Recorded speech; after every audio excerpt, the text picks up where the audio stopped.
ID48 96-bit, or how we call it, ID48 CAN, needs internet connection. Philips 46 cloning needs internet connection. There are several other things that need internet connection. This device also needs to synchronize with the server at XHorse every 30 days, like some of the other XHorse products. So again, you want to connect it to Wi-Fi as much as possible for the reasons I mentioned, but also so that you can keep this key tool up to date. And this is not unlike any of the other XHorse devices. They all receive regular updates, and if you keep all of your XHorse devices at the most current version of software and firmware, it's going to do a couple things for you. It's going to allow you to utilize the tool to its fullest potential, but also it's going to help us when you call in for tech support. If you are having some difficulty with any of your XHorse devices and you call in for tech support and you're on some really old firmware or really old software, it's going to make it much more difficult for us to help you. So just keep the tool up to date. You'll be much happier if you do. And so along the bottom of the screen here, I'm sure you see this kind of rolling banner. Talks about some downloads and different things that are available. So you can watch there for kind of current news, if you will. And then you see the serial number of your key tool. So here in the bottom right, this is some account information. This tool is logged into my account, as you see JB here. Tells you the number of bonus points. So this is something we get asked about all the time, are these bonus points. So the way that you receive bonus points is by creating a universal XHorse remote or prox key. And when you have those bonus points, you can then use those bonus points to purchase tokens, or you could actually use those bonus points for things that you would use tokens on.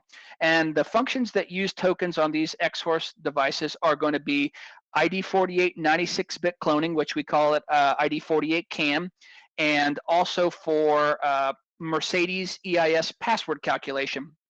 So it's a certain number of points for every remote that you create, or every prox key that you create, between 25 and 60 points. I don't have the numbers right in front of me, but if I remember correctly, a wired key gets you 25 bonus points, a wireless key gets you 40 points, and a prox key gets you 60 points, if I remember correctly. And then again, you could exchange those points for tokens to use for the features I just mentioned, or you can actually use the bonus points directly. You can also gift these bonus points to other people who have XHorse devices. So if you had a surplus of bonus points and you had a friend maybe who was out in the field and needed a token for password calculation, whatever, you could gift them your bonus points. And that happens through this device in this account setting down here. I'm not going to really go into that right now, but it is available to do. And something else you want to know about these bonus points is if you will take all of the XHorse devices that you own and bind them together under a single account, all of those bonus points can now be shared from device to device. So if you see here, I have 3,200 some odd bonus points.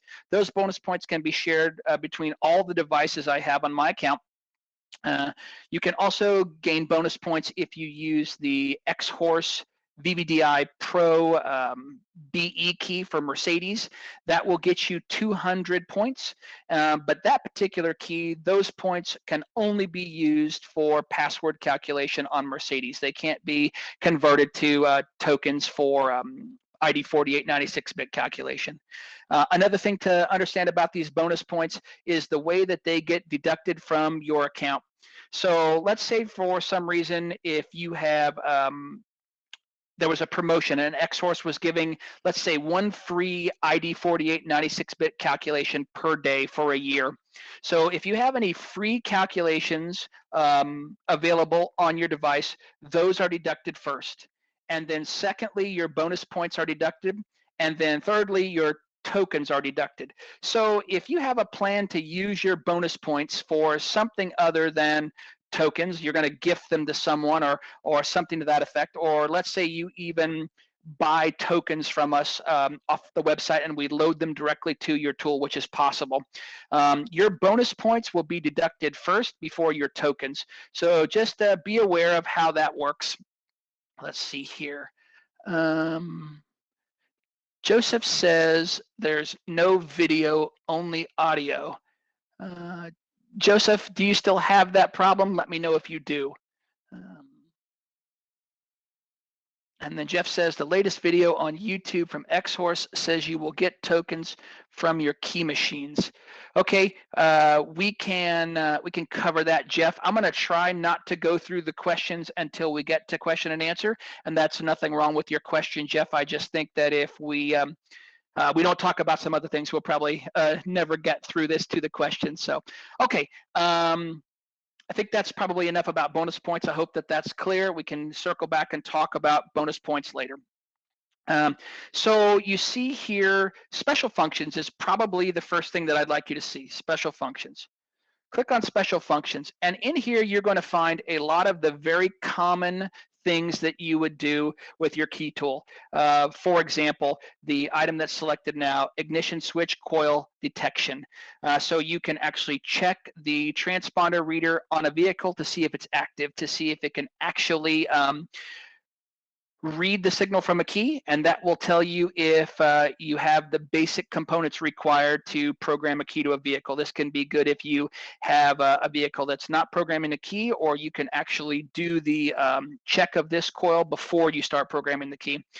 Something else that you see here, it says the current ignition coil is detected as, and you see here it says transponder and some numbers.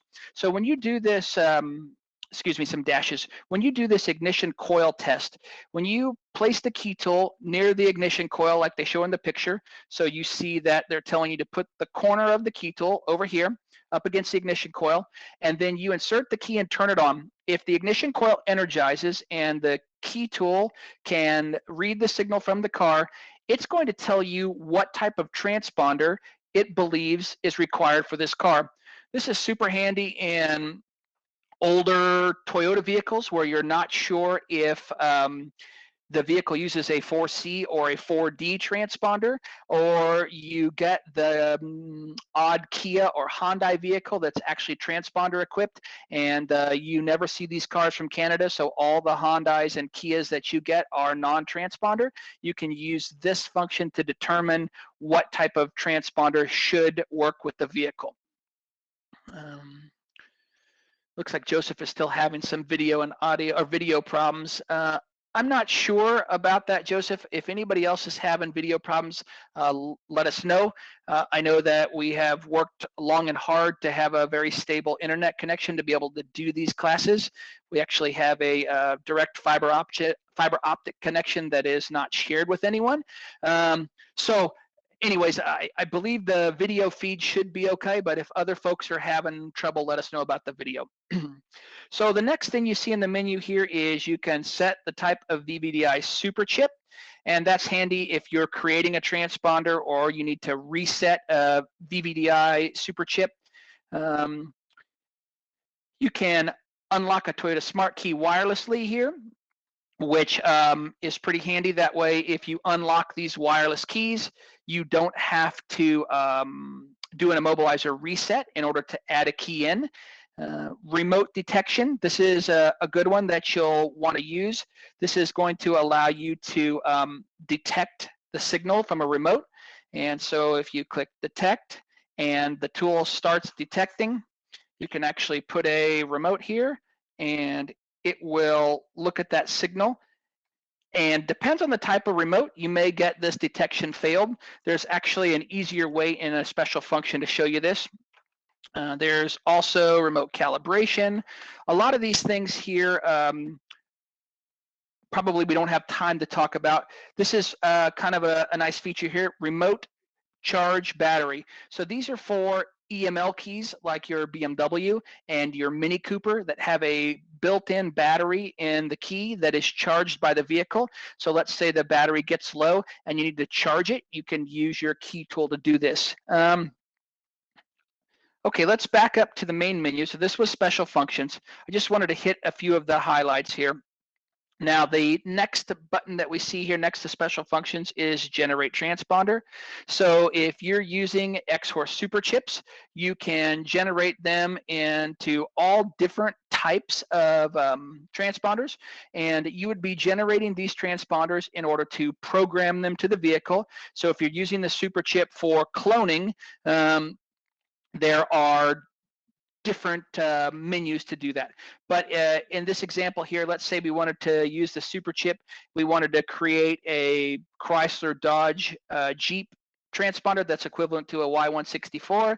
We could click on ID46 here, and then we could pre-format it to whatever we want. And if you see here, we've got the options for all these different vehicles. And if you see, we scroll down here, ID46 Chrysler Y164. We can select that, and then we could put a super chip in here. We can click on this icon here, and that will create that super chip that then can be programmed to that Chrysler Dodge Jeep vehicle. And as you see, there's tons of transponder types that you can create here. From 4C, 4D, all the way down to 8A, 8C, 8E, which these are pretty uncommon. But this is your transponder generation menu. There is more than one way to get to a lot of these functions on the tool. You can go about it different ways. So I'm just kind of going in a line here.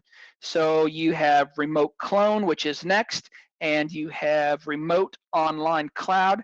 So these are both functions that you're going to use if you're cloning a remote or you're creating a remote that is not in the database of the key tool itself, and you're going to the cloud in order to do that.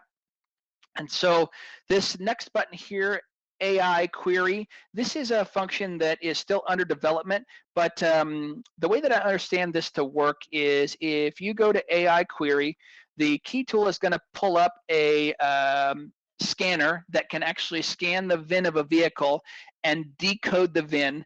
Now, it doesn't currently work, but what I understand is you're going to be able to put the VIN in here. You're going to be able to decode that VIN and give you some information. So like, say for example, the year, which is the 10th digit of the VIN. If you don't know that, this tool is going to be able to tell you after this gets fully developed.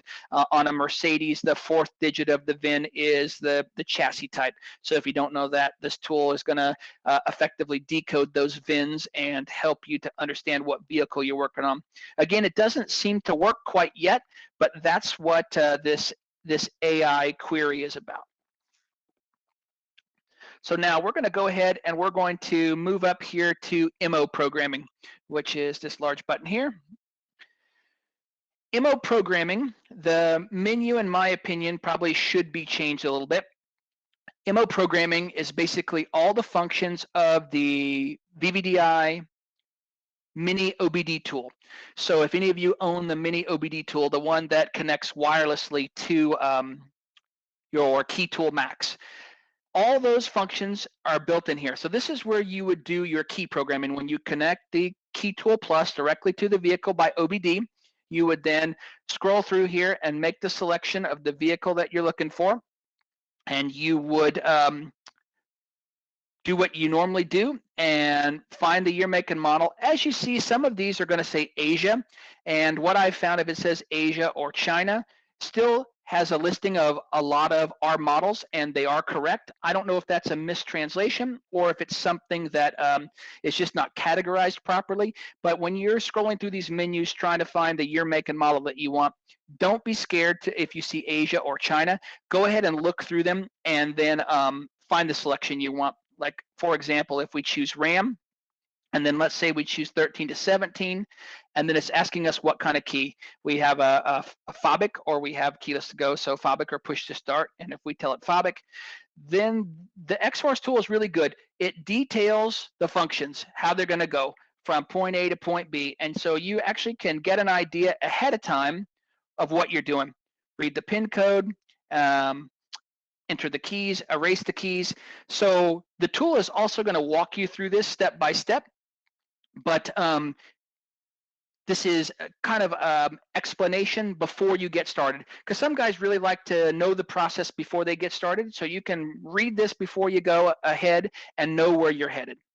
So again, this is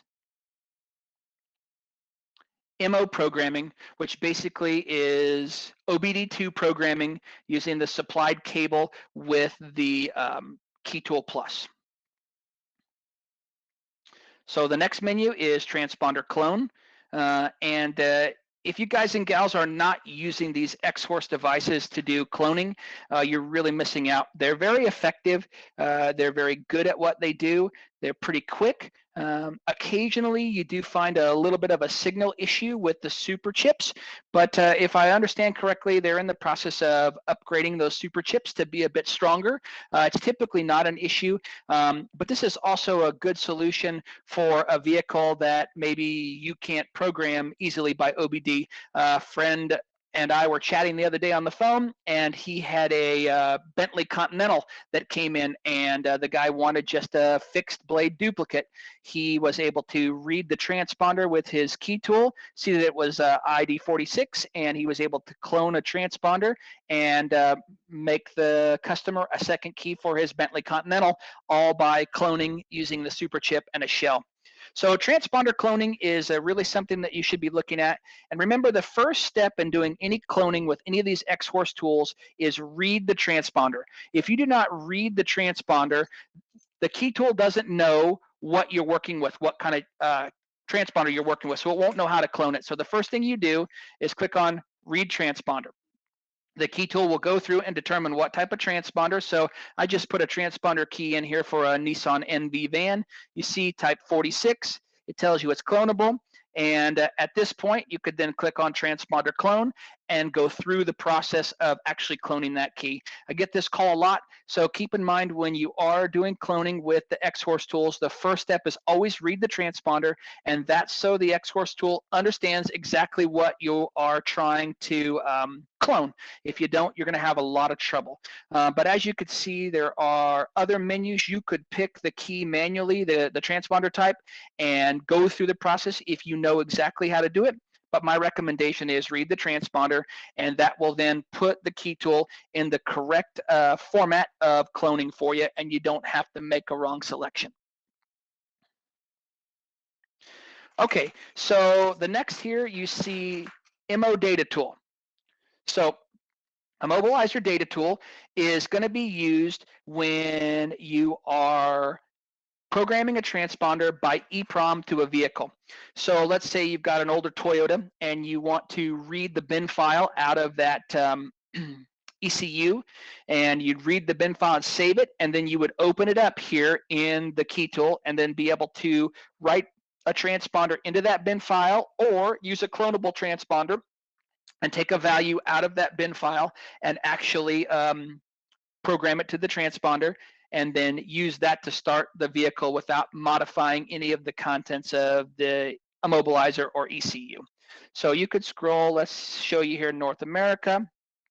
You could go here to, let's see, Dodge, for example, Caliber, and then it's telling you in a 2007 Caliber, this is the memory device that you would be trying to read at 24C16, and then it's going to start the process of loading the file. See, it tells you need to load file, Eeprom 24C16. The file size is it expects, and if there's any other data, you can scroll through here. And this would be for Eeprom programming a vehicle that can't be programmed through the diagnostic connector. That's Immo Data Tool. Now, I know that I'm going through these really quickly. There are a ton of features in this device. There's no way we could cover everything. So I'm just trying to give a really good brief overview. When I get through here, we'll take questions, and I'll answer as many as I can, and we can get in depth as much as time allows. So I'm just giving you the quick overview at this point. The next button is Remote Program. So this is where you would use a XHorse Universal Remote or Universal Prox key, and you would create that universal key into the key that you need to program directly to your vehicle. So let me give you an example how you could do this. So selecting North America, and now you see all the different manufacturers. So let's say that we go to, let's say we go to Chevrolet, and then if we were looking to make a remote for an Aveo, we could look through here, all the Aveo choices, and we could see. So we have some references here, FCC ID number, We have the frequency and what type of key it is. You see this orange indicator will always be listed when it's a smart key. Now, you can do this multiple ways, and sometimes you have to look through here carefully and make sure you're selecting the right thing, because if you see here, this picture looks very much like the other key, but you don't see that there is any orange icon here, so it's not a prox key. The frequency is different, and if it shows the FCC ID, it would obviously be different. You can also do this another way. You can back up, and you can see all remotes for a Chevrolet. And now you can scroll through here looking for the one that you want and making sure the FCC ID is right, making sure that the frequency is right. And if you don't know the frequency or the FCC ID of the remote that you're trying to create, the easiest thing to do would be to go to our website, which is www.internationalkeysupply.com, all spelled out, and use our year, make, model search, and just fill in the boxes for year, make, and model of the vehicle that you want to know the FCC ID and the frequency of the key. Then select the product that you're looking at, whether it is our keyless to go, our house brand, or if it's a new OEM, refurbished OEM, whichever. Click on that particular product on our website, and it's going to bring up the specifications. And you should find the frequency and FCC ID number listed for all those keys that we have available. So that's a good way. If the customer has an existing key, you can always check to see if the FCC ID number is listed there. But I get this question a lot too. You know, customers says, well, I programmed, let's say, this Aveo key here, and I created the remote and it didn't program to the vehicle. So why didn't it work? Because it says Aveo and it says 315. But you might have to, you know, investigate a little bit more. You see some users have given feedback here. Also, there is just some different information here. One thing to note when you go in to generate one of these remotes, the XHorse tells you what type of remote you need to use. Where this one says wireless remote. They're not all wireless. Some are wired and some are either or. It doesn't matter. But since this particular one actually has a transponder built in, you would be using a wireless key. And so if you're not familiar with this, the XHorse wireless keys or remotes, the wired keys or remotes have a physical wire that connects to your key tool to make the file transfer for that remote. It does not have a transponder built in, but those keys have a slot for a transponder, so you could put a super chip in there, or you could put a formatted transponder, then program it to the vehicle. The wireless keys actually have a super chip built onto the board, and they do not require a physical connection to the key tool to generate. So keep that in mind when you're looking through here. So let me show you, perhaps we can see maybe a wired example. So if we go to Asia, and then if we go to Kia, let's just say all remotes.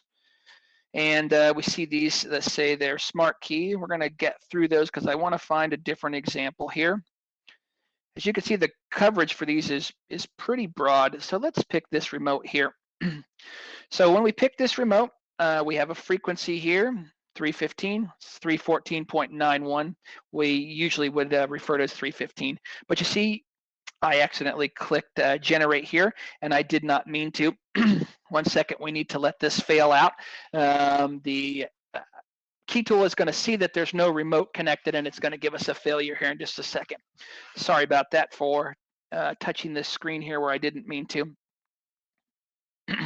Okay, so we're going to cancel out of that. And this other feature here that is good to note, generate emulator. So if we click on this generate emulator, what happens is the key tool now emulates this remote. So if you weren't sure that this remote was the proper remote for your vehicle, you could do this emulation, and you could then program this emulator to the vehicle, and you could test the buttons and see if it actually operates your vehicle as you intend it to. And when it does, then you know you can quit the emulator and you can actually generate this remote here by using this button. I'm going to go ahead and connect a remote to this key tool. It's hard for you to see. I've had to turn the lighting down, but if you trust me and believe me that I'm connecting a wired remote to the top of the key tool here, and I just want to show you how the generation works. So we're going to go ahead and generate this remote. I'm showing you this for a couple reasons, just so you can see the process here. This is a wired remote. And so that's about how long it took to generate this remote. And now that it's generated, we could go and program it to the vehicle in the normal way that we would, whether we use a diagnostic tool and we have connection to OBD2, or there was a OBP or an onboard programming procedure. So this is generate remote, or they call it remote programming. It's the same thing. So you can also store favorite remotes. If you use something all the time, you can store it here so that you look it up very quickly. Let's say you have a fleet of customers and they all have the same, GM van, and you create a lot of these XHorse remotes for them. You could put that there in your favorites, and then you wouldn't actually have to look through it. There's also this remote online cloud recognition. And so this is working pretty well, still under development to a certain extent. If you click on remote online cloud recognition, you have to pick the frequency that you're working with, and then you click start. And what you do is you put a remote here and you press the lock button, like what is asking you to do, and then it'll ask you press the lock button again. So now it's going to look at the data from this remote that I put in here, and it's going to go online and check and see if it finds a remote that's proper. And we're going to look here under all remotes, and in this particular case, it didn't actually find the right remote. And again, this does happen. This is in development, but it's something good to check on. If you put your remote in here and do this cloud recognition, and it comes up with the right make of vehicle, you can be pretty certain that XHorse has determined that right remote for you. If you get something like this, I used a Nissan remote in this example, and it says here that Optra is what it came up with, and obviously that's not the same. So you do have to watch it. This again is a feature that's under development, but it's coming along nicely. I created this remote to show you how the remote creation happens, but to also show you, if you remembered when we were looking at the home screen previously, you saw I had 3,245 bonus points. And I just told you that if you create a remote, you get bonus points. I get this call a lot. They said, I've made 10 remotes and my bonus points have not gone up a bit. So what you do is, after you have completed a process that should gain you bonus points, you click on more. What happens is the tool takes those bonus points that are stored up and it actually synchronizes them with the server, and you see this time collected 25 bonus points. So now if I hit OK, and in a moment my total of bonus points should refresh, and you should actually see those bonus points show up. It may take a moment for it to refresh, but if you create these keys and you don't actually click on more, you do not synchronize those bonus points with the server and synchronize it across all your devices. So it is important to know that for sure. Okay, so the next icon, if we're just following around, we've gone Immo programming, transponder clone, Immo data tool, remote program. Now we're down here at maintenance. This is something that some locksmiths embrace, other locksmiths will never get into. So in maintenance here, these are your service reminder resets. So let's say you change the oil in your service van and you need to turn the little indicator back to reminding you at 3,500 miles to change the oil again instead of telling you it's time for an oil change. You can go into oil life reset. Again, these are going to be functions that you would need the OBD cable connected to the vehicle for. And then you would look through the vehicles here and see if the oil light reset is available for the vehicle that you need. So if you saw, I picked North America and Chevrolet. Now we see this, what I was talking about, China market. But if you go in here, these are all of our models that the tool is capable of resetting the oil light on, the oil life light, I should say.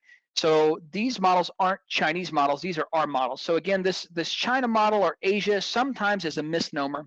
So let's say Camaro. So the tool tells us between 2011 and 2018, we can reset the oil life light. And again, here's the process. Tells us exactly how it's going to work, and then you could do start programming. So oil light reset is just, or oil life reset, excuse me, is just one of the features that is here in maintenance. You have a lot of other things. If you have a battery monitoring system, if you have TPMS, so this is one that I use a lot, TPMS. Let's say your customer goes to a tire shop that does not have a TPMS programmer, or if they have, like, say, a GM vehicle and do not have a key fob for it that could initiate TPMS programming, you could use this XHorse device.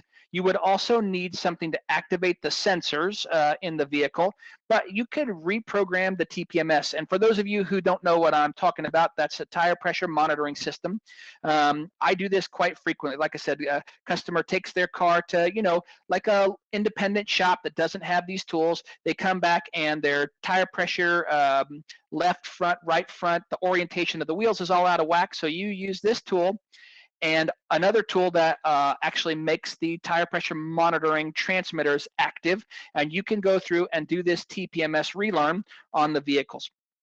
Again, these are things that some locksmiths will never do, but some locksmiths do embrace. So if what I'm talking about fits your market, great. If it doesn't, this is a feature you don't need, but I do like to let people know that this is in here. So again, describing the procedures, telling you how it's going to go, and it even mentions that you need to activate the sensor, and here's a tool or an equivalent that you can use. So XHorse gives you all this information.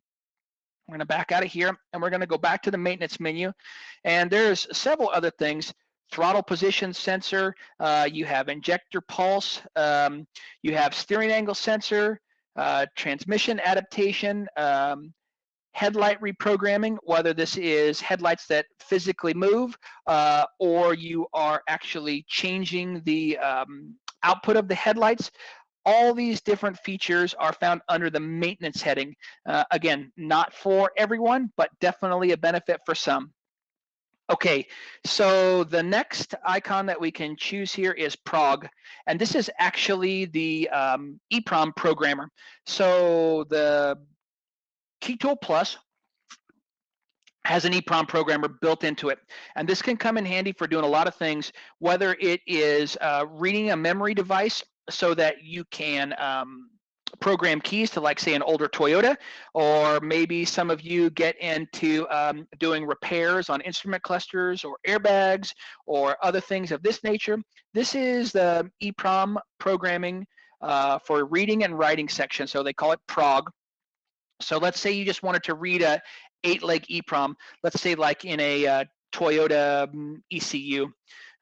You would go to Eeprom and Flash, and then you would go to the type of Eeprom, and I happen to know that most of these Eeproms in these Toyotas are manufactured by ST, and most of them are 93C56, so we would choose 93CX6, and that X6 just tells us that there's going to be multiple choices. So then we see here 93C56 with adapter. We click on it. XHorse shows us the adapter that's required, and then XHorse, if you click on read, will go ahead and ask you. What this prompt is for is if there was multiple areas of this memory device to read, Eeprom and Flash. On a 93C56, there's only Eeprom memory, no Flash memory, so we'd click on Eeprom, and then we could click on begin. And it's going to go check for the Eeprom adapter, and everything is normal. Then it's going to go out and check and see if you have good contact with the pins. And so at this point, I don't have any Eeprom connected, but right now, the Key Tool Plus is telling us pin detection failed, and we see all these red indicators, which means we have bad connection at those particular pins. And the reason why XHorse does this is to ensure that you have the best chance possible to get an accurate read, because you can read a memory device with a poor connection, and what that will do is give you either a bad read or could potentially corrupt the information inside the Eeprom. So this tool is doing these functions, which is really nice. I have been experimenting with it some. I've had good success reading and writing to Eeproms at this point. So I'm going to cancel out of this, and I'm going to back up. And again, this is in the PROG menu. Now, again, there's also plenty of features here. If you wanted to not pick the memory device type, but you wanted to go by Immobilizer type, you could scroll through here, find the Immobilizer type that you're working with, and then choose it. So in this case, if we chose Benz, which is Mercedes-Benz, we see we have a lot of choices here. We could choose the ones that we want. You see that there are choices with adapters. There's also choices where they say weld, which they mean solder.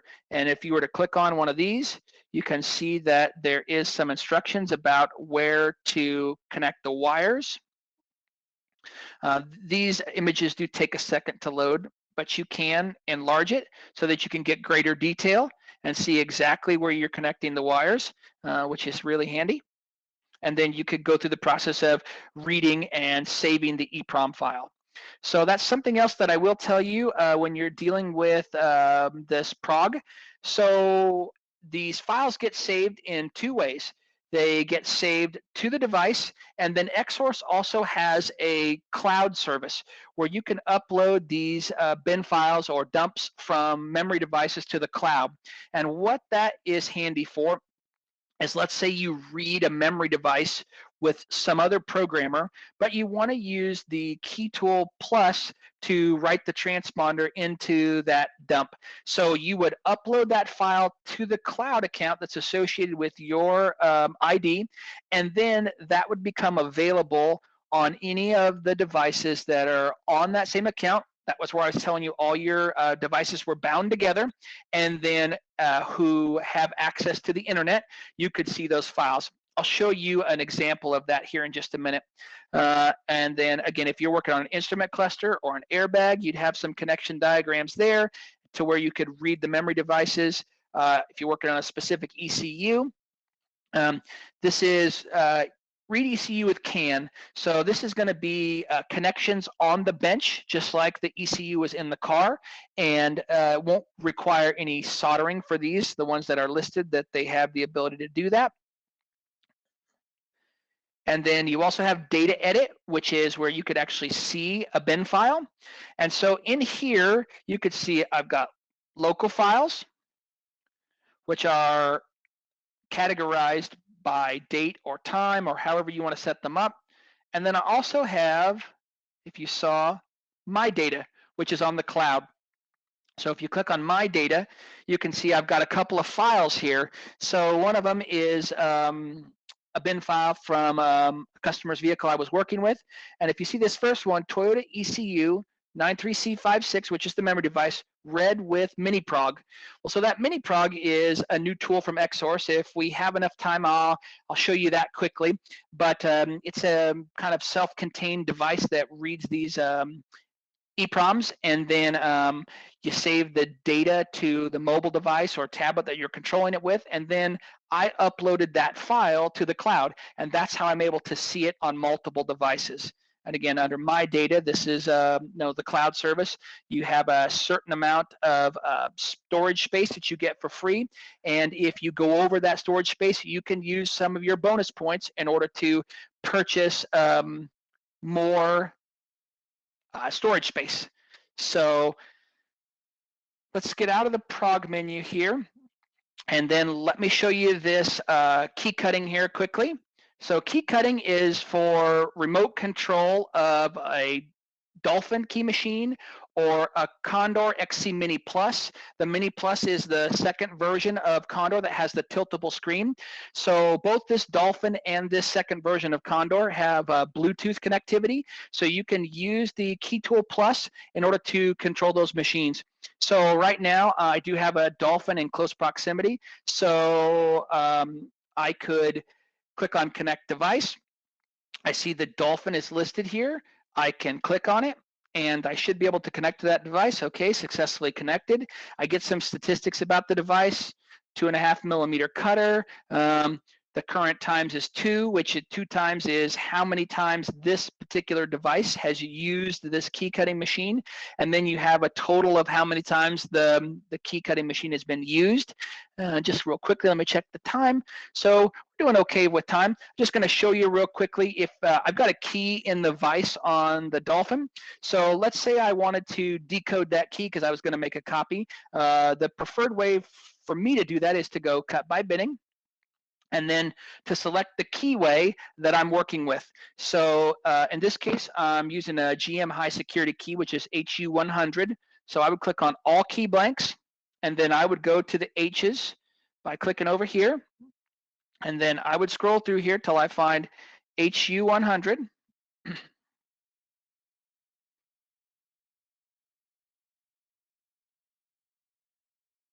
Then I'm going to have some choices. Is it a 8 cut, 8 bitting, or 10 cut, 10 bitting? This is an 8 cut. So I would click on 8 cut. And I don't know if you noticed that little menu that popped up just for a moment was in Chinese. There are some of these messages that are still in Chinese that they need to clean up, so they're working to do that. So you will sometimes see some messages that are still untranslated. It doesn't affect how the tool works. So if I go ahead and tell the key tool to decode this key on the Dolphin, I already have the key clamped in properly. We're going to click on Learn. And the Dolphin is over there now initiating this process of decoding the key. The decoder is touching the jaw and the key in several places to make sure everything is there. Let's see. Okay, so we got an error code, error 28. It says, please do the following. Check the clamp is correct. Check the height level adjustment has been finished. I know all those things are okay. Usually the choice number 4 is what it is. Check the key inserted properly. So I probably do not have this key at the proper stopping point. So let me just adjust that real fast. And then let's see if we can decode again.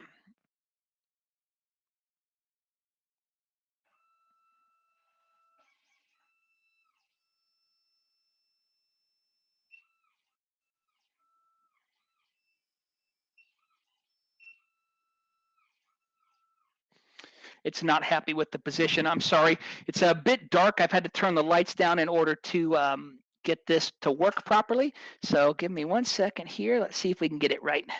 I had to turn the lights down so there wouldn't be a big glare on the device as you guys are seeing it here.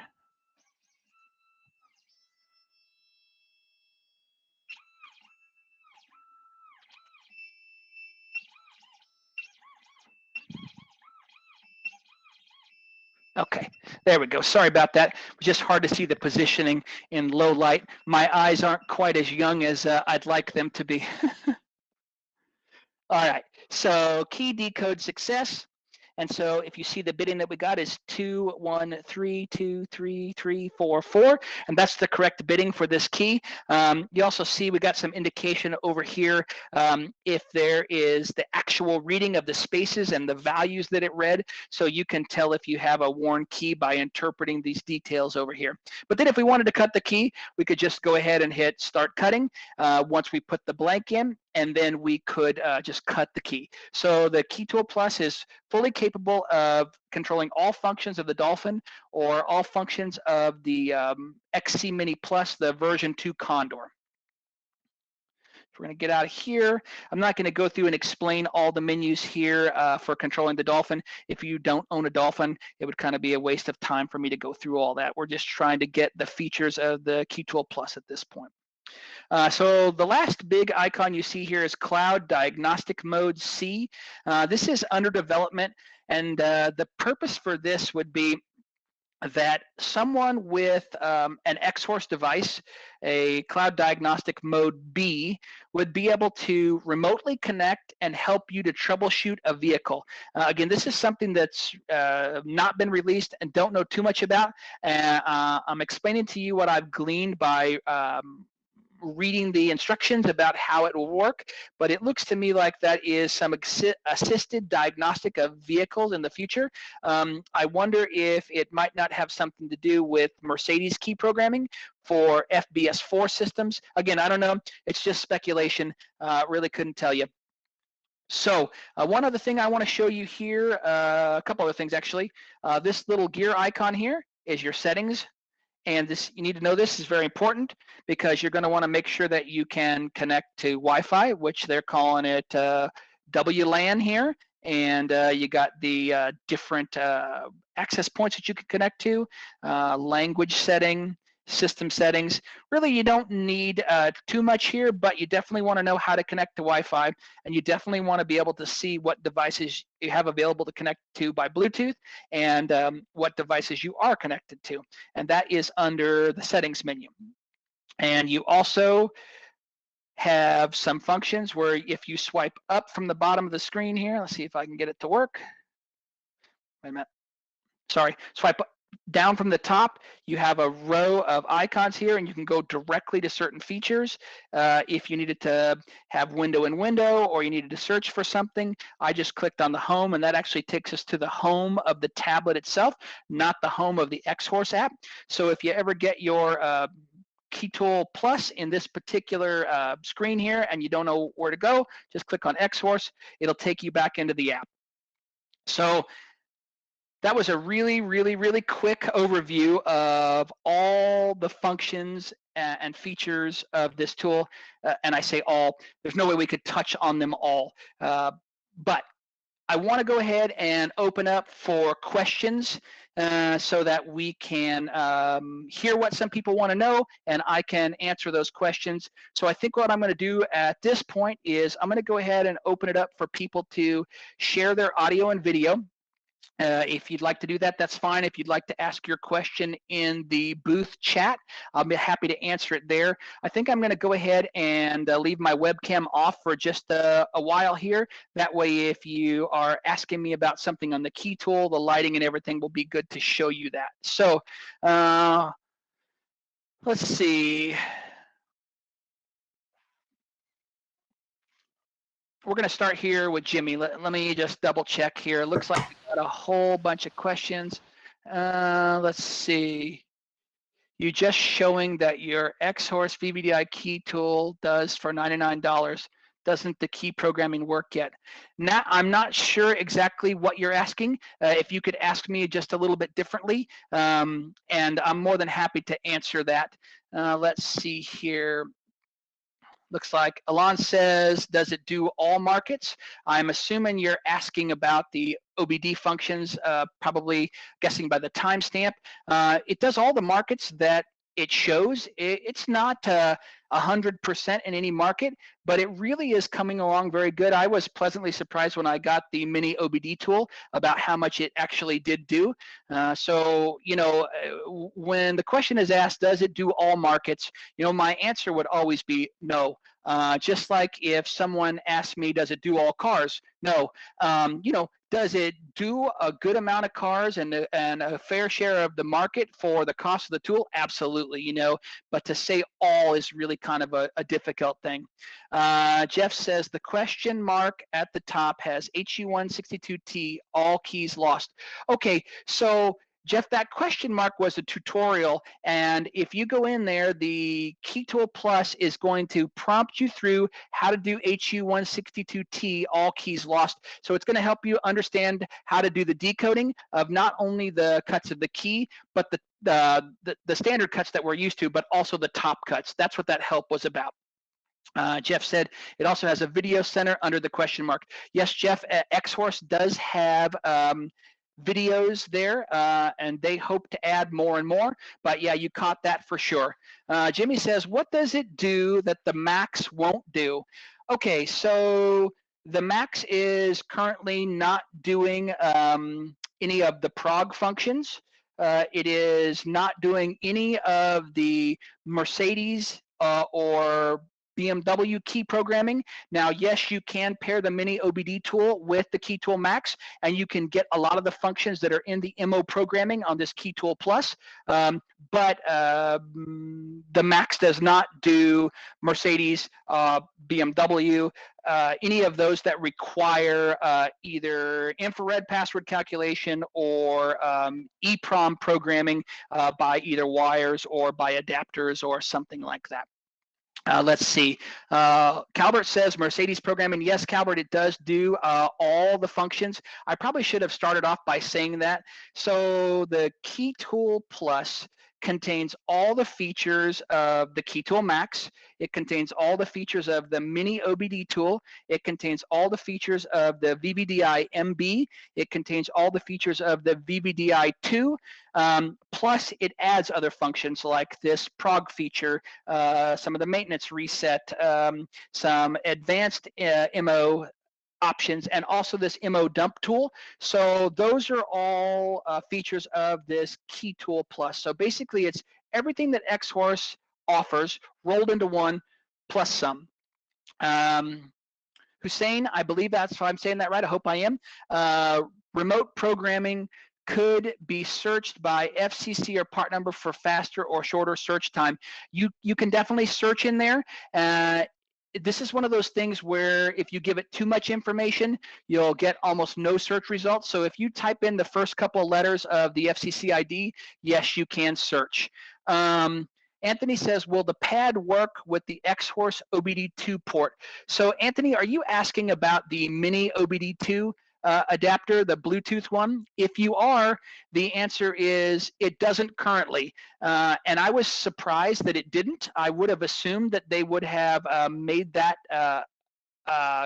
compatible with this device, but at this point, if you want to do the MO programming by OBD, you have to connect a cable directly from the Key Tool Plus to the OBD port. You can't use that little Bluetooth dongle at this point. Hopefully, they will add that feature because I think it would be handy to be able to have my communication interface wireless at times. So Nat says key programming, adding keys via OBD. So yeah, this tool does add keys by OBD. It just depends on what vehicles you're asking about specifically. If you have a specific vehicle, Nat, feel free to ask. If I know the answer because I've done that programming, I'll be happy to tell you. If I don't know, then I'll tell you I don't know. I don't have any problem saying that. Mo says, does this replace the VVDIMB? It can replace the VVDIMB. It doesn't look like it's going to replace it in the future, but the functions for VVDIMB are mirrored on this device. Let's see, Jeff says, there is a new accessory pack. When will that be available? Okay, so Jeff is right. There is an accessory pack. The accessory pack is, oh boy, it's got 10 or 12 solderless adapters for Eeproming. BMW CAS 3, 3 Plus, CAS 4, BMW FRM, Volvo SEM 1 and 2, Jaguar KVM. There's a whole lot of them. I did a short video on those, Jeff. Check our YouTube channel, should be published up there very soon. And since I got my samples, I would say that those accessory packs are probably ready to be sold. I don't want to say they're available today because I don't see them on the website, but I would assume very, very quickly since I was able to get mine and evaluate them. Calbert says, thanks, Calbert. You're more than welcome, more than welcome. George says, will it do the new DCJs that require to connect via the star connector? So I think you're asking me about the Fiat Chrysler vehicles. I'm not sure when you say DCJs, I may just be missing the acronym. But if you're asking, George, will it do the 17 and up Chrysler Dodge Jeep vehicles that require connection to the star connector? The answer is yes, as long as that feature programming routine is in there. Now, keep in mind, this tool does not bypass the security gateway. You'll still have to use the brute force cable or whatever you prefer, but connection to the star connector can be made by using the brute force cable on the OBD cable and then program. I don't know if you saw a minute ago when we were in there looking at OBD functions. I know at least the RAM is in there from 18 to 20. So yes, it can do those, but you do still need to use the brute force cable. It cannot get around the security gateway. Anthony Porter says yes, and Anthony was asking about the OBD, mini OBD, the wireless one. So thank you for the clarification, Anthony. Appreciate it. Chris said, you said something about a web page to find the correct FCC ID. What was that? Okay, yep, that's our website, and looks like Travis took care of that for me 3 minutes ago. Thank you very much. Sean followed up with that. Awesome. Appreciate that, guys. Thank you for the assistance. Joseph says, may I please have a link to this YouTube channel? So it looks like Sean again took care of that YouTube link. As we get new videos and we edit new videos, they get uploaded there to YouTube. So if you check back there pretty frequently, I try to do videos as often as possible. I don't want to open the floodgates, but we do take requests from time to time. So if you want to make a request about something, we will try to do it. Again, I don't want to open the floodgates and have 7,000 requests for videos, but I will do my best. Sean is, let's see, Hussein says, any screen protector available? Okay, so currently there's no screen protector that I know of. Doesn't mean there isn't one. It would probably mean I haven't seen it. We could check on that for sure. Sean says the acronym was Dodge, Chrysler, Jeep. Okay, well, Sean, that makes sense, and I feel a bit silly, but thank you for that. Anna has chimed in, and she says the accessory pack is available. We have it in stock. So there's the answer to that question, and Anna has provided you a link in the chat to the accessory pack. Thank you, Anna. Appreciate that. Nat says, can you press on the MO programming and show us for what models are in there? Okay, so you're talking about MO programming, Nat, for connecting to a vehicle by OBD. And what regions are you wanting to see, Nat? We have China, Asia, Europe, North America. I can just kind of run through them here. So let's click on North America, and you can see what's here. We got Buick, Cadillac, Chevrolet, Chrysler, Dodge, Ford, GMC, Hummer, Jeep, Lincoln, Mercury. If we check in Asia, we're going to see Acura, which we would expect to see under Asia, even though those are going to be our Acuras here in the US. We see Honda, we see Infiniti, Kia, Lexus, we see Mazda and Mitsubishi and Nissan, Subaru, Scion, Toyota. Probably China, we're not going to see very many cars that you recognize. These are going to be Chinese manufactured cars that we do not see here in the US. I'm going to just look through there. Could be Isuzu. Let's see what we see under Isuzu. Rodeo, normal key. Okay, so there you see you're able to do Isuzu Rodeo key programming. Now keep in mind you're not going to be able to read the PIN code because no device can read the PIN code on these vehicles through the diagnostic connector. You would either have to purchase the PIN code or you would have to read the PIN code by Eeprom. But there is some coverage hiding in there for one of our vehicles that is actually under the China market, the China heading. And then let's see, Europe. That's probably where we're going to find Benz, and we're going to find BMW. Yes, Benz. And this is not going to be OBD programming on the bins per se. This is going to be password calculation. So if we go in here from system selection, these are all the menus you would see in the VVDIMB, read and write key, EIS tools, password calculation, so on and so forth. Let's go back to BMW just so you can take a look at that. Select from system. So here we've got our system selection. So a lot of these are going to be by OBD, CAS 2, CAS 3, depends on where the system is at, CAS 4. Now your FEM and BDM is going to be partly by Eeprom, partly by OBD. You know, you prep that module by altering the Eeprom file, put it back in and finish it by OBD. ECU, ISN reading. So that's going to be applicable to our market. Let's see what we got under here, Fiat under Europe. 500.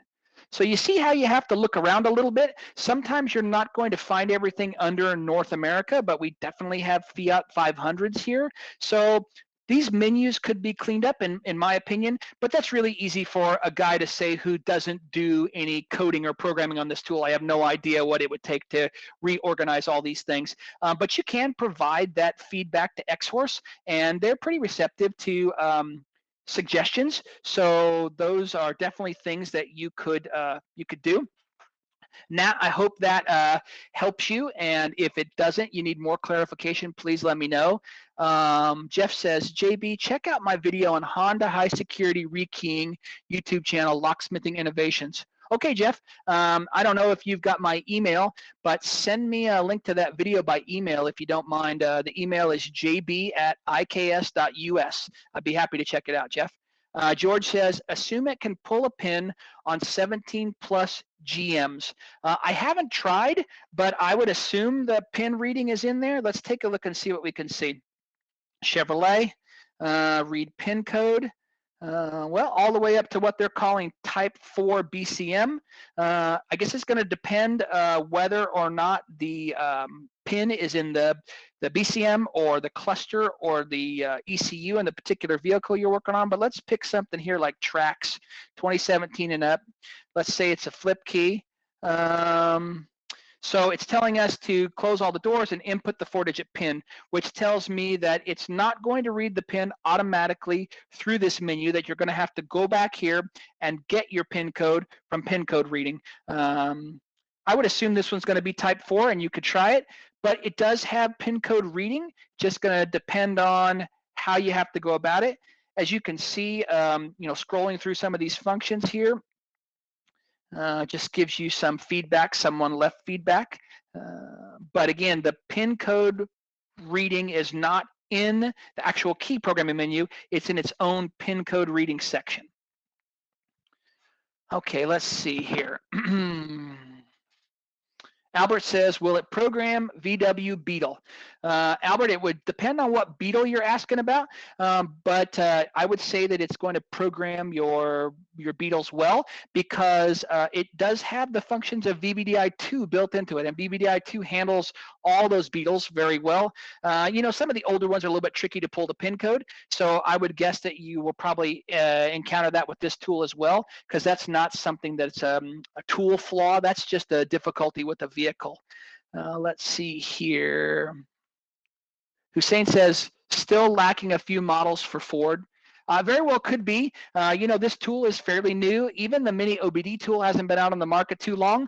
I would definitely look to have these things updated, and XHorse does update quickly. Hussein, if the coverage you want isn't there, I'd keep checking, because it will definitely add coverage here. So Chris says local number for tech support. So Chris, our number at International Key Supply is 631-983-6096.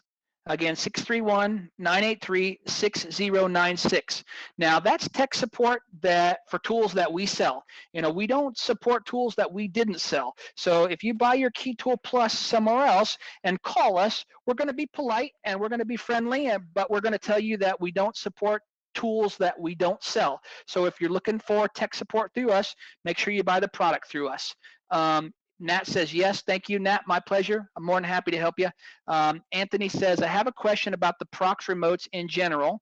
And Anthony follows it up with, is there a specific numbering system of how the buttons are numbered? 01, 02, 04, 10, or 08? I get confused. Okay, so this comes up quite a bit, Anthony, and I think what you're probably asking me is, what do I do when I create a Prox key and the buttons are out of orientation? Like I hit the lock button and the vehicle unlocks and so on and so forth.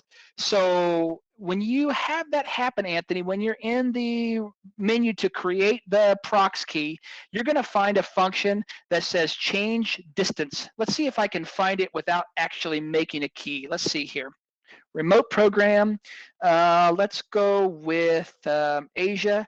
Let's go with Kia, because they have a lot of Prox remotes.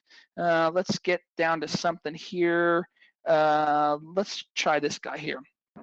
Okay, so modify button distance. This is what you're looking for right here, Anthony. So after you generated the remote and you found out that the buttons are not in the right order for your vehicle, you go back in and you try this modify button distance.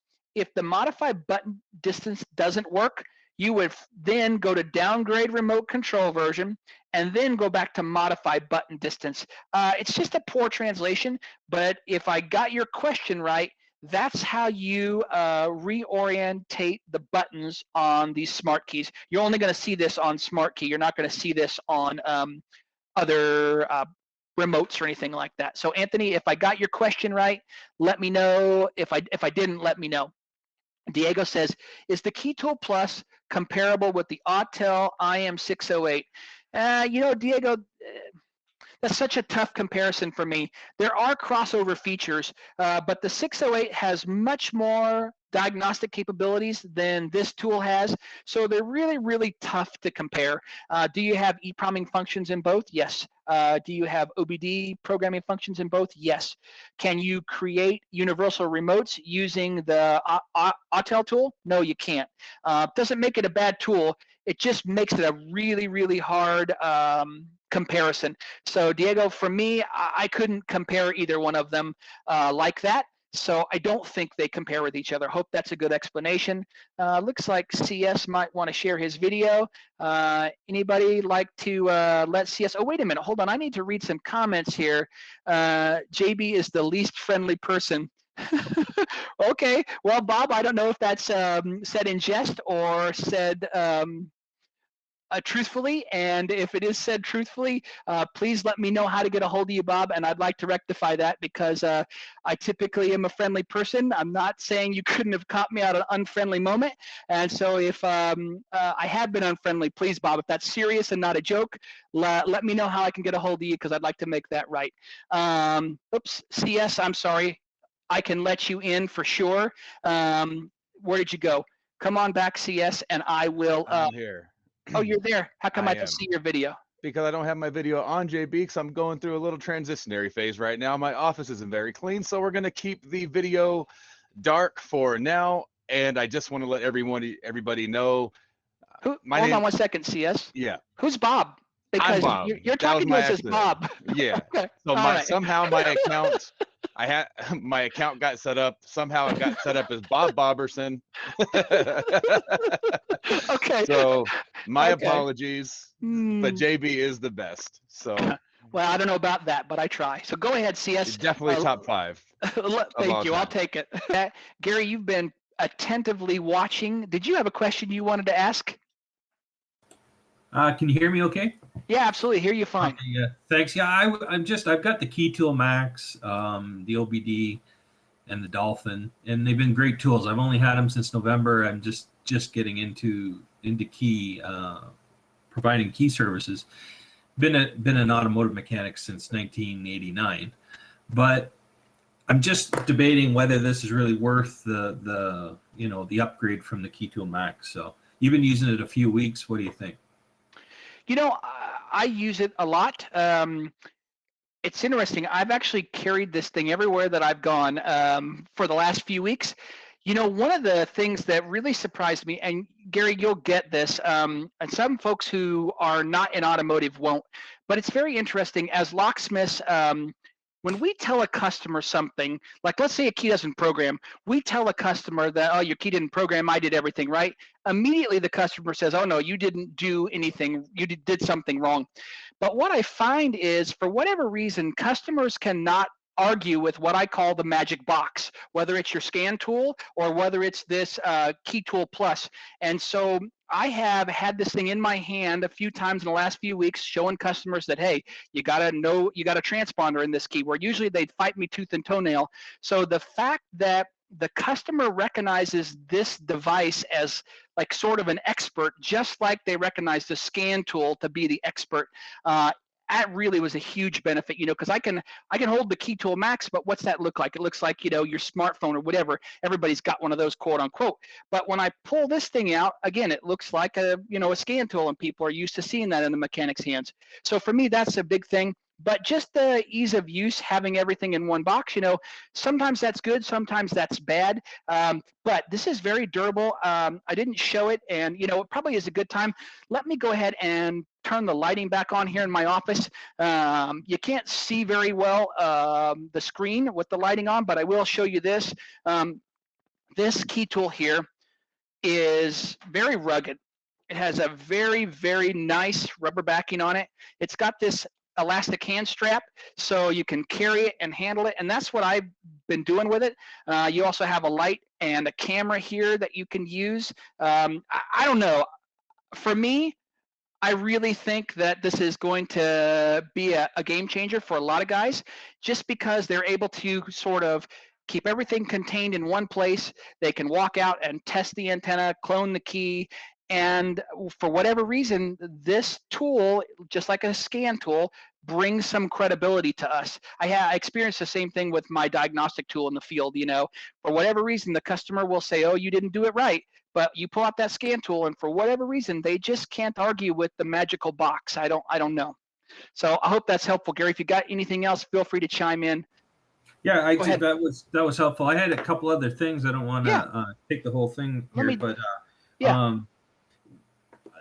When you look at XHorse and they say the VVDI number 2, they Mhm. say that this tool doesn't do everything it does, and I've been trying to get my head wrapped around all the functionality and things like that. And Okay. you mentioned it does do that functionality of that tool. It does. I mean, it combines what VVDI2 does, VVDIMB, the previous versions of VVDI Key Tool, and you know, also adds the things that we talked about. So I'm not sure who was saying that they didn't think that VVDI2 functions were covered in here, but I haven't found any that aren't. Okay, yeah, it was just on the XHorse website, one of the XHorse websites. That's all. Okay, well, be careful because Yeah. XHorse doesn't really have their own website, and that's so what I'm finding. yes, every one of these official XHorse VVDI shop, they're all just resellers in China like us, but they really have an air that they are the manufacturer, you know, because they're overseas and they use these names. So there's a lot of good information there, but some of it isn't good. Just keep in mind those guys are, you know, a reseller just like we are. Thank you, Gary. Appreciate that. Chris, did you have a question? I see you joined with video here. Did you have any question? No? Okay, perfect. That's great. Nat says, is there a yearly subscription or tokens for programming keys? So Nat, at this point, there is no yearly subscription that we're aware of. That's not to say that, you know, one might not come out. You know, I don't know. It just depends on how intensive the development is, I would guess. But for now, there is no subscription.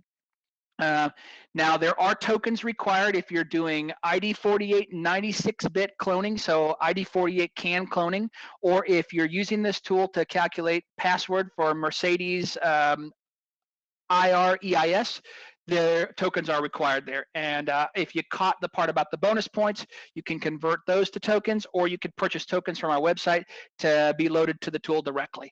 So those are the instances tokens are required, but those tokens aren't really for programming a key, except if you're doing Mercedes infrared keys. The tokens are for cloning. So as for programming a key specifically on your question, no, there's no tokens that I know of, and there's no yearly subscription at this point. Albert says, will this work with my cradles to unlock the Phobics? Yeah, Albert, if you have cradles that work off a original Key Tool or a Key Tool Mini or a Key Tool Max, absolutely. The connector on the top of this Key Tool Plus is the same as all the previous generations. So the pinouts for all the cradles are the same. And there is the ability to use those. The flash files are all built in. Anthony says no subscription or fees right now, ... They said it might have some upgrade fees later for MB. You know, Anthony, I can agree with that. You know, when they come out with FBS4 key programming, which is the next generation that we're dealing with, there very well could be a fee or a pay per use. It wouldn't surprise me, especially because it seems like that development has been difficult. So it wouldn't surprise me if there are fees for certain things, but XHorse is usually pretty good. They pretty much announce that stuff ahead of time. So all we can do is kind of see what happens. Nat, you're more than welcome. I'm glad to help. Jerry says, how much are tokens? How do you download the scrolling anti-theft message? Okay, Jerry. So the tokens depends on what token we're talking about. If it's password calculation for Mercedes, I believe those tokens are $30 each. I have to double check. I know for sure the tokens for ID48 cloning are $8 each, but I don't remember about the MB tokens. Currently, it doesn't look like it's using any tokens for the MB IR password, but I'm sure that it will start asking for them very soon. And then how do you download that scrolling anti-theft message? So that scrolling message is going to scroll all the time, XHorse changes that whenever they want you to see new information. There's no updates available. If there was, you would see this update button would have a highlight or have a little red graphic in it. You would click on update, and then you would see what updates are available. As you can see, there's no updates currently available. So that kind of ticker at the bottom of the screen is going to run that way no matter if you've done the updates or not. So that does get confusing for people sometimes. But it's just another reminder of, hey, check your updates. Let's see. Anthony says, make sure to show the activation list. Okay, Anthony, so you want to see what authorizations that this tool has or your tool. So let's see here. That is going to be, let's see. App settings. You know, I was looking at that the other day, and now I'm going to look foolish. Let's see. Where is that at? Update activation list. So what it is, update an activation list. And now this tells me all the activations that are on this tool. As you see, everything at this point is activated. And there was some questions Gary had about VVDI2 functions. I mean, if you see right here, the first thing you see is Volkswagen 4th and Volkswagen 5th generation. Those are portions of the VVDI2. So, you know, it's all here. It may just be in a different location, but as you can see, all the activations that are available are currently there. When other things get added, you'll see them come up. If it's a free activation, you'll get it. You know, if like Anthony was talking about, that there is some update, then, you know, it may be something that you have to pay for, and then you would see that there. Let's see here. Rashawn says, can it do Toyota Immobilizer like Tango does? Yes, it sure can now. It's all built in here. You can read with this built-in prog, or you can read a file with another Eeprom programmer and use the cloud service like we talked about, and get it on this device, and then you can either use an XHorse super chip to clone a value, or you could write a 4C into the file. So yes, it does. Adam says, does this require an internet connection for each or any of the functions? So any of the functions the Key Tool Max needs internet for, the Key Tool Plus needs internet for. It does need internet to update, and it does need internet to synchronize every 30 days. So my recommendation is, Adam, is you just keep it connected as much as humanly possible. But yes, there are some limitations where internet connection is required, and you do have to have it in order to make those functions work. Okay, let's see here. Just double check here, looking at some questions. All right, Anthony says, if you have one of your code cutter machines combined, you get one free token, or no more than two, they don't roll over. Okay, so what Anthony's talking about is if you have a high security computerized code cutting machine, you can combine it with your account to get one free token per day for Mercedes calculation. And then if you have an XHorse high security manual machine, you could combine it for a second token per day for VVDI MB password calculation. And as Anthony said, never more than 2 tokens a day, and you can't combine 2 automatic machines or 2 manual machines. In order to get 2 tokens per day for the password calculation, you have to combine 1 automatic machine and 1 manual machine, and they have to be the high security machines made by XHorse. Very good, Anthony. Thank you for that. That was helpful. Okay, let's see. Does anybody else have any questions? I'd be more than happy to field them. Looks like we still have quite a few people watching this video, so doesn't look like the interest has dropped off. If there's any more questions, let me know. Looks like Gary here would like to join by video and audio. Okay, Gary, there you go. Yeah, I had it's part of the question related to the Key Tool Plus, but if I have quite a few of these XHorse remotes. Yes, sir. And they often have just a lock, unlock, and trunk button. But I'm encountering a lot of key fobs that have just lock, unlock, and panic. Mm-hmm. And I'm struggling with that. Can the tool change that? You mentioned that on the Prox ones. Can it change that on these wireless and or wired universal remotes?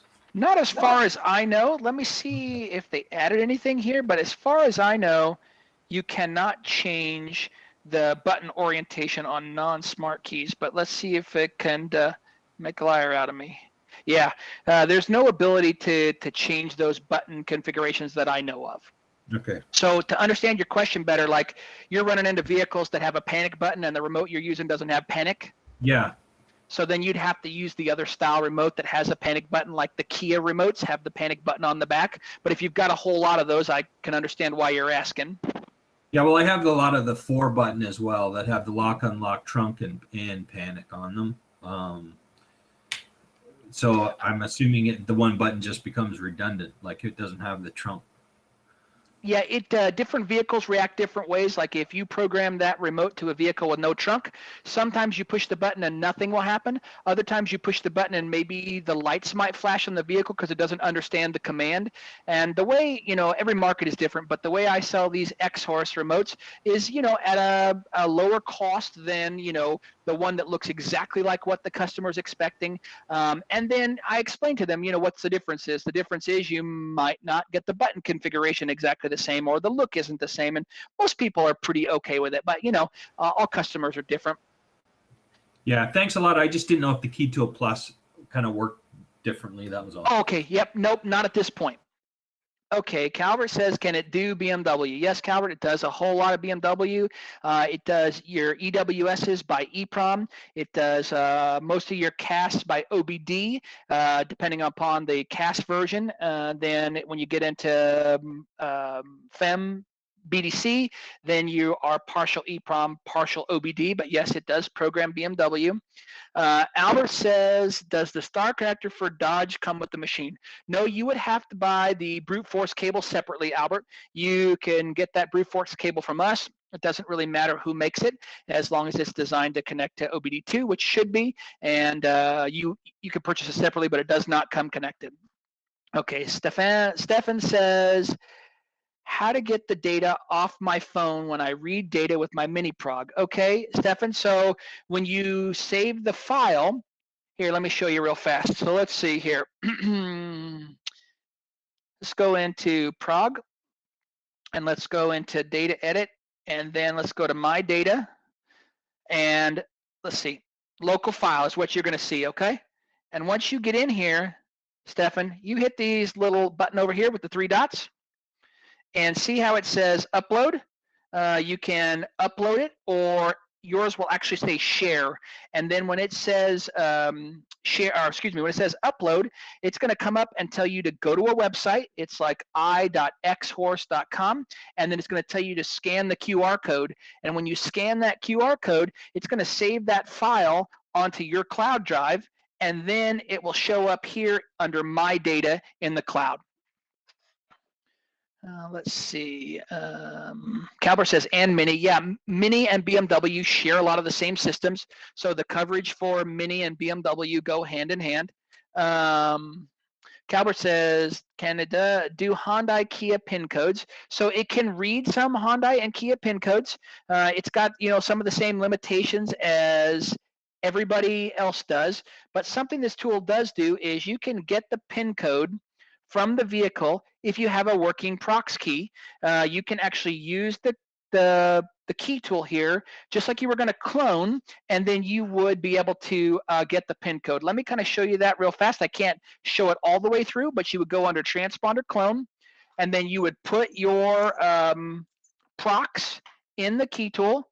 You would read the transponder type, and then you would go to Transponder Clone, and you would go Start Clone. And as you see, your copy methods, transponder clone, see this Kia Hyundai password? So you would click on this, and then what it's going to tell you is put the Prox in the tool. It's going to read some data. Then it's going to tell you to put the antenna near the push to start button and start the car or turn the ignition on with the working Prox. And then it's going to use the server to calculate that pin code and display it. Calbert, we have a video showing this on our YouTube channel. I'm using the Key Tool Max, but the Key Tool Plus does it just the same. Stephan says, if I'm using my phone, is it the same process? Yes, absolutely, Stephan. It's the same process. And Calvert says, thanks. You're more than welcome, Calvert. Okay, if there's no other questions, I am going to turn my webcam back on for just a minute, torture you guys with the face that God gave me. Proves he has a sense of humor. And I will sign off and take any parting comments. So give me 1 second here, and I will switch here. I'm going to drop out for just 1 second while I change this video. So give me 1 second.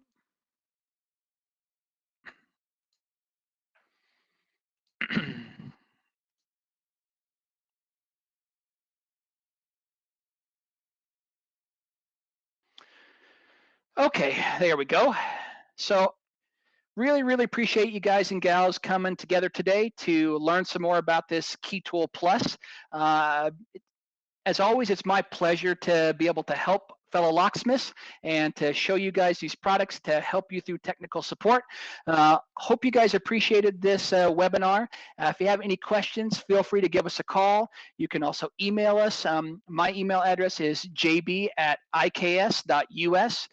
You can give us a call at our main number, and always reach out to your sales reps. And like CS mentioned earlier, if you're a customer of HL Flake or McDonald Dash or HE Mitchell, feel free to talk with those reps as well. We're not trying to convince you to switch reps or switch how you do business. We all collectively work together, so it's perfectly fine. But we are here to help you, and we do want to make sure that you're successful with the equipment and the products that you buy from us. And so we hope that this webinar has been beneficial to you. If you have any comments or questions, again, feel free to let us know. We'd be happy to help you. I see a few more people chiming in, thanking me, and so I appreciate all you guys. And the truth of the matter is, all you folks thanking me, I'm not successful at what I do without you guys. So you guys are just as much a part of the solution as I am. So I appreciate all you guys individually. It's my honor and pleasure to help. And again, appreciate you watching. Have a great day, and thank you very much.